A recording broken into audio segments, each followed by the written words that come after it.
한국으로 유학 가기 싫어요.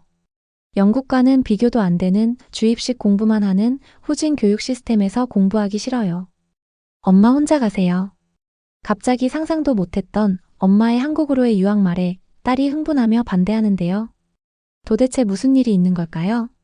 지금 이야기 시작해 보겠습니다. 안녕하세요. 저는 엘리자베스 카터입니다.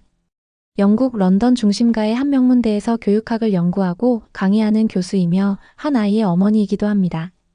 제 연구는 여러 국가의 교육 방식과 학업 성취 간의 상관관계를 분석하는 데 초점을 맞추고 있습니다.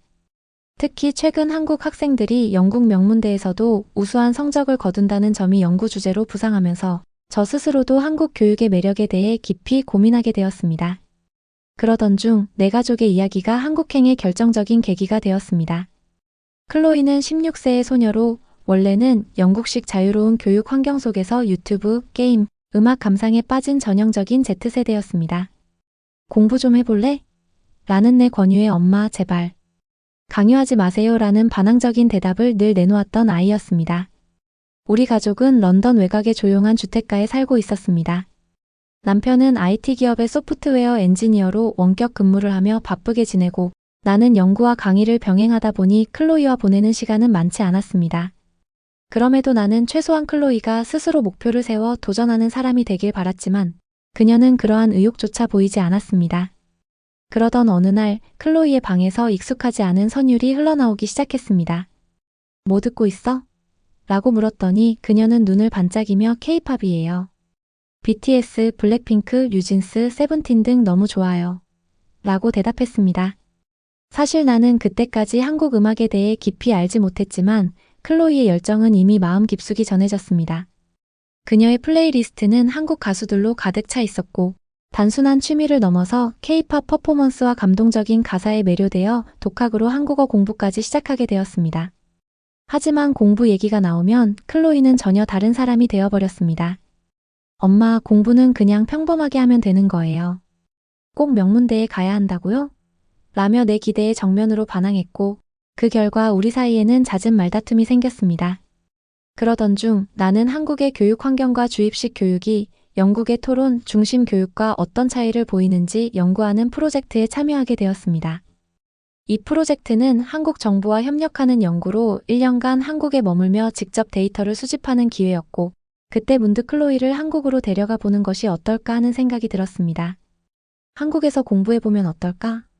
네가 좋아하는 K-팝 콘서트도 가까이서 볼 수 있고 한국 문화를 직접 체험할 수 있을 텐데. 처음 클로이의 반응은 당연히 부정적이었습니다. 한국, 거긴 공부만 죽어라 시키는 나라잖아요. 입시 지옥이라면서요? 우리처럼 자유롭게 의견을 말하는 수업이 없다고요. 하지만 나는 단호했습니다. 내 열정이 K-팝뿐 아니라 새로운 환경에서 내 가능성을 발견하는 데 큰 도움이 될 거야. 결국 클로이는 마지못해 한국행을 수락했습니다. 그녀의 이유는 K-팝을 가까이서 체험해보고 싶다는 단순한 열정이었지만 나는 어딘가 그녀의 마음속에 새로운 도약의 가능성을 보았습니다. 한국행이 확정된 후 나는 클로이에게 한국의 교육생활과 문화에 대해 미리 설명해 주었습니다. 처음엔 적응하기 힘들겠지만 한국 학생들은 학업 스트레스가 큰 대신 기초를 탄탄히 다지니까 너도 금세 익숙해질 거야. 클로이는 걱정 반 기대 반의 표정을 지었지만 동시에 마음 한구석에서는 두려움도 감추지 못했습니다. 비행기를 타고 한국에 도착한 첫날 클로이는 긴 비행 탓인지 얼굴에 지친 기색을 감추지 못했습니다. 공항에서 짐을 끌며 무표정하게 움직이는 그녀를 보니 이미 낯선 환경에 대한 불안감이 엿보였습니다. 서울의 공기가 왜 이렇게 답답하게 느껴지지? 라는 그녀의 무심한 한마디에 나는 그동안 예상했던 반응이었음을 깨달았습니다. 우리는 미리 예약해둔 아파트로 이동했습니다.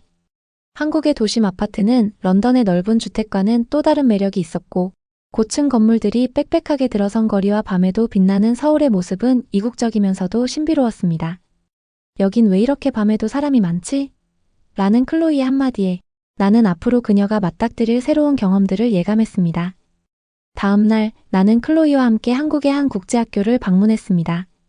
이 학교는 한국 학생들과 외국인 학생들이 함께 다니며 전통적인 한국식 주입식 교육과는 다르게 일정 부분 자유로운 분위기를 유지하고 있었습니다. 학교 입구에 들어서자마자 차분하면서도 엄격한 분위기가 감돌았고 교사들은 주도적으로 수업을 진행했습니다. 한 교사는 첫 면담에서 처음엔 적응이 어려울 수 있습니다.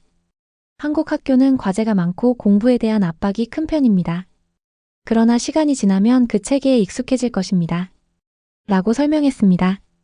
클로이는 한숨을 쉬며 정말 빡빡하네요 라고 중얼거렸지만 동시에 어딘가 호기심도 보였습니다. 내가 덧붙여 네가 좋아하는 댄스 동아리가 있으니 그쪽에서 열정을 발산해보면 좋겠어 라고 하자 클로이는 얼굴에 미소를 띠며 그래요. 그럼 조금은 즐길 수 있겠네요. 라고 대답했습니다. 그러나 실제 학교 생활은 첫날부터 클로이에게 큰 도전이었습니다. 교실 안에서는 선생님의 일방적인 강의와 학생들의 침묵이 이어졌고 클로이는 왜 여기 학생들은 발표도 하지 않고 다들 조용하기만 한 거예요? 라고 속으로 의아해했습니다. 특히 가장 큰 난관은 방대한 양의 숙제와 암기 위주의 수업 방식이었습니다. 엄마, 이 숙제 다 해야 해요? 영국에서도 숙제는 있었지만 이렇게 많지는 않았는데 질문할 시간도 전혀 없고 다 외워야만 한다니 클로이는 며칠 동안 숙제에 압도당해 책을 덮어버릴 정도로 힘들어했습니다. 그러나 그런 어려움 속에서도 그녀에게 위안이 된 것은 바로 댄스 동아리 활동이었습니다. 처음에는 단순한 관심으로 참여했던 댄스 수업이 점차 진지한 연습의 장이 되었고 동아리 선배들의 세심한 지도를 통해 클로이는 자신감을 회복하기 시작했습니다. 여기서 춤추면 내 몸이 자유로워지는 것 같아요. 라는 그녀의 말 한마디에 나는 그녀가 점차 새로운 세계에 빠져들고 있음을 느꼈습니다. 어느 날 동아리에서는 소규모 공연을 준비하게 되었습니다. 무대 위에서의 라이브 퍼포먼스가 아닌 카메라 앞에서 촬영해 학교 축제에서 상영되는 형식이었습니다. 카메라 앞에서 춤추는 건 처음인데 연습하면 괜찮을 거야. 라는 동료들의 격려 속에 클로이는 두려움을 극복하며 무대에서 자신의 춤 실력을 완벽하게 선보였습니다. 촬영이 끝난 후 그녀의 얼굴에는 환한 미소와 함께 뿌듯함이 가득했습니다. 그 순간 나는 클로이가 단순한 K-팝 팬을 넘어 스스로 꿈을 향해 나아갈 준비가 되어 있음을 확신했습니다. 시간이 흐르면서 클로이는 학업에도 점차 열의를 보이기 시작했습니다. 처음에는 억지로 공부하던 모습이었지만 엄마, 나 수학 공부 좀 해볼게요. 여기 학생들이 열심히 공부하니까 나도 뒤처지기 싫어요. 라고 스스로 다짐하는 모습을 보였습니다. 비록 성적이 완벽하진 않았지만 그녀가 스스로 만들어낸 작은 성공들이 내게 큰 기쁨을 주었습니다. 원래 수학을 싫어하던 클로이가 이렇게 변하다니. 나는 속으로 감탄하며 한국 교육의 체계적이고 기초를 다지는 장점을 새삼 깨달았습니다. 그러나 클로이는 여전히 한국식 교육의 일부 방식에 의문을 품었습니다. 엄마, 그런데 왜 여기서는 발표 시간이 이렇게 적은 거예요? 영국에서는 자유롭게 의견을 표현하며 토론하는 게 당연한데. 그녀의 질문에 나는 한동안 고민에 빠졌습니다. 사실 한국의 주입식 교육은 지식을 체계적으로 전달하는 데 효과적이지만 창의적이고 비판적인 사고를 기르는 데는 한계가 있다는 점을 연구하면서도 늘 궁금해왔던 부분이었습니다. 나도 그 점이 늘 궁금했어.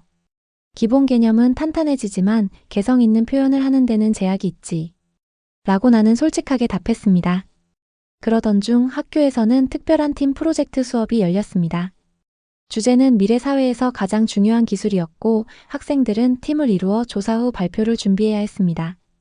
클로이는 우리 팀은 인공지능에 대해 조사해보면 어떨까요? 그냥 PPT로 설명하는 것 대신 실제 AI 기술을 활용해서 무언가 만들어보면 재미있지 않을까요? 라고 적극적인 아이디어를 내세웠습니다. 그러나 발표 연습 도중 한 팀원이 우리가 너무 자유롭게 하면 선생님이 형식에 벗어난다고 평가하실지도 몰라요. 라고 걱정을 터놓자 클로이는 잠시 고민에 빠졌지만 곧 자신의 신념을 굳건히 했습니다. 발표란 내 의견을 표현하는 거잖아요. 형식이 조금 달라도 우리가 진심을 담았다면 문제없을 거예요. 라는 그녀의 말에는 자신감이 묻어 있었습니다.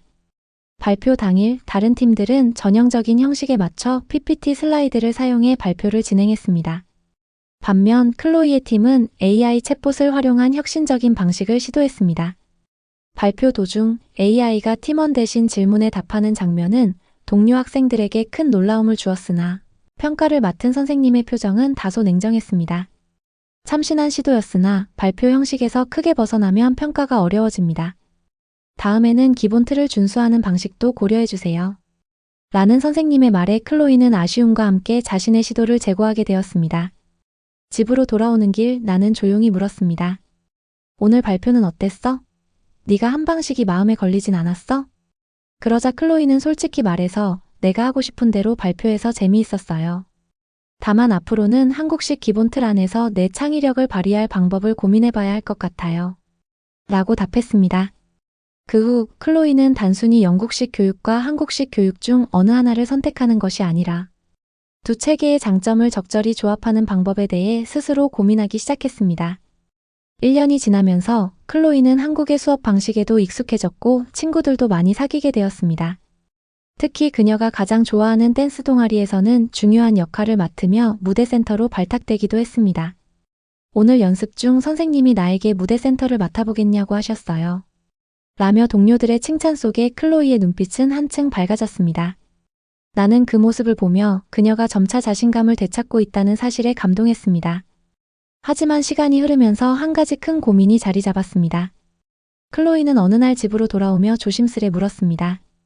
엄마, 이제 곧 영국으로 돌아가야 하는 거죠?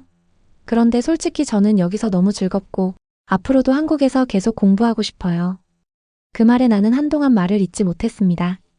현실적인 문제들, 즉 학비, 언어 장벽, 문화 차이 등이 머릿속을 스쳤지만 클로이의 눈동자에는 이미 확고한 결심이 보였습니다.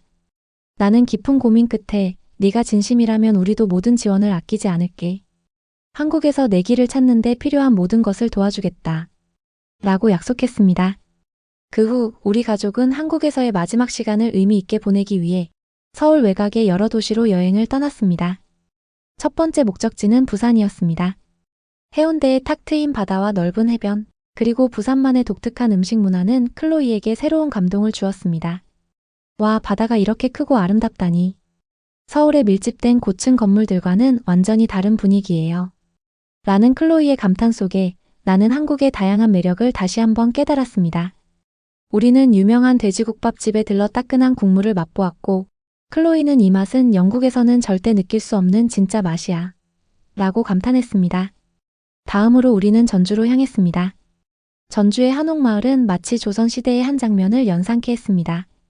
좁은 골목길, 기와 지붕의 한옥, 그리고 곳곳에서 한복을 입은 사람들이 오가는 풍경은 클로이에게 신비로운 경험을 선사했습니다. 여기 정말 예술이야. 한국 전통 문화가 이렇게 살아있다니 잃어버린 옛 정취를 다시 느낄 수 있어요.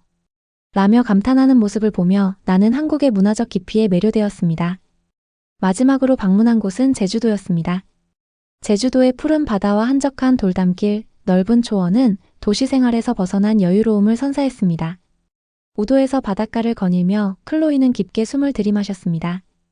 여긴 공기가 정말 깨끗해요. 서울이나 부산에서는 느낄 수 없었던 자연의 여유로움이 있네요. 그녀의 한마디마다 나는 클로이가 한국의 다양한 면모를 온전히 체험하며 성장하고 있음을 확신했습니다. 처음엔 서울만 한국인 줄 알았는데 부산, 전주, 제주까지 와보니 한국은 정말 다채로운 나라구나. 라고 클로이는 말하며 각 도시마다의 특색과 분위기에 대해 진지하게 이야기했습니다. 돌아오는 길 나는 클로이의 변해버린 모습을 보며 마음 깊이 감동했습니다. 이제 클로이는 단순한 K-팝 팬이 아니라 스스로 꿈을 찾아 나아가는 젊은 여성으로 자리 잡은 것이었습니다. 엄마, 저는 이제 제 길을 스스로 개척하고 싶어요. 한국에서 배운 모든 것들이 제 인생의 큰 자산이 될 거라고 믿어요. 그녀의 단호한 말과 눈빛에는 미래에 대한 확신이 담겨 있었습니다. 그렇게 우리 가족의 한국에서의 여정은 한 챕터를 마무리하며 클로이의 새로운 시작을 알리는 계기가 되었습니다. 처음엔 단순히 K-팝에 대한 열정으로 시작된 한국행이었지만 시간이 흐르면서 클로이는 자신만의 목표와 꿈을 재발견하였고 그 과정에서 한국이라는 나라와 교육 문화의 매력에 깊이 빠져들게 되었습니다. 한편 나는 교수로서의 연구와 한 어머니로서의 역할을 통해 딸이 자신의 길을 찾아가는 모습을 지켜보며 큰 감동과 자부심을 느꼈습니다. 한국에서 보낸 1년은 우리 가족에게 수많은 변화를 가져다 주었습니다. 나는 한국 교육제도의 강점과 한계를 직접 체험하며 연구자료로 삼았고, 클로이는 새로운 목표를 향해 자신감을 쌓으며 성장해 갔습니다. 비록 나는 다시 영국으로 돌아가야 했지만, 클로이는 한국에서의 삶을 선택하며 미래를 향한 도전을 계속해 나갈 준비가 되어 있었습니다.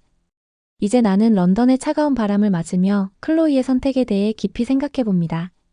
교육은 단순히 지식을 주입하는 것이 아니라 학생 각자가 자신만의 길을 찾아 나아갈 수 있도록 돕는 일임을 다시 한번 깨달았습니다.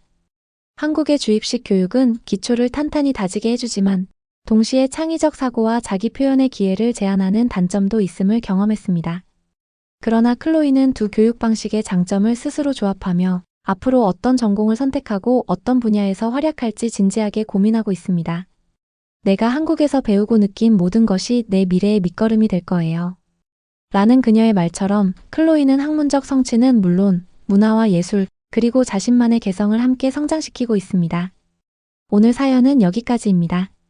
네, 오늘 사연 어떻게 들으셨나요? 긴 이야기 끝까지 시청해주신 모든 분들 진심으로 고맙습니다. 더 좋은 감동적인 사연으로 여러분을 찾아뵙겠습니다. 구독과 좋아요, 알림 설정은 영상 제작에 큰 도움이 됩니다. 그럼 구독자 여러분들 감사합니다. 그리고 사랑합니다.